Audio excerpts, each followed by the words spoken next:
In this video, we're going to be demonstrating how to make banana crunch muffins, and you can find the recipe on Food Network or Ina Garten's website. We are going to start with all the dry ingredients, and we're going to be putting this all into the KitchenAid. All-purpose flour, granulated sugar, baking powder, baking soda, salt. We're going to mix all this up. Okay, once those are mixed up, we're going to add some melted butter that's been melted and cooled while it's running. Can I have it? Yep. Now we're going to combine the egg, milk, vanilla, and mashed banana together and add them to the flour butter mixture. So I'll put these all in one big bowl and mix them up with the fork. Okay, let's add that mixture.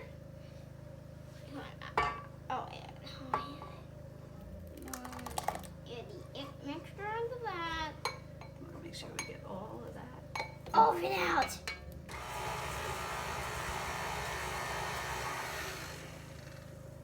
Okay, once that's blended well, we don't want to overmix. We're going to be putting in the crunch part. One part of it is not really crunchy, but it's going to be diced banana. Dump that in. The whole thing. Yep. What's part of that? Well, that's good. We're going to add diced banana. It's also supposed to have walnuts and coconut, but we're not going to be adding those because we're allergic to nuts and some of us don't like coconut. We're going to be adding granola, plain granola. That's going to give it a nice crunch. We're going to mix that up. This is good. It's so good.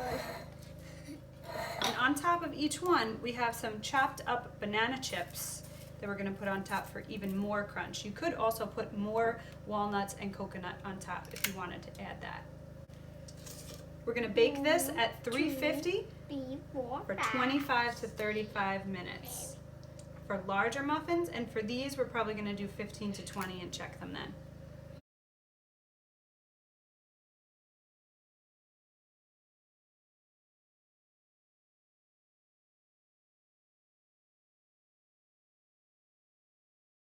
We have them all filled and the banana chips on top. And I have a little more leftover granola. We're going to add that as well.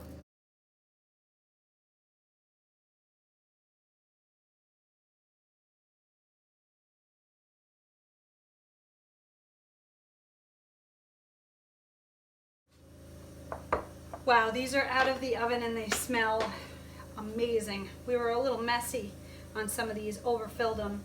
Looks like we probably could have gotten another 2 or 3 out of these if we would have gone a little smaller. But right at the end, I added a little bit of cinnamon and sugar on top because I tasted the granola I had made and it wasn't as sweet. And I thought as it was baking, as a topping, maybe it would need a little bit of extra sweetness. But these have a nice crispy lid and they are going to be delicious.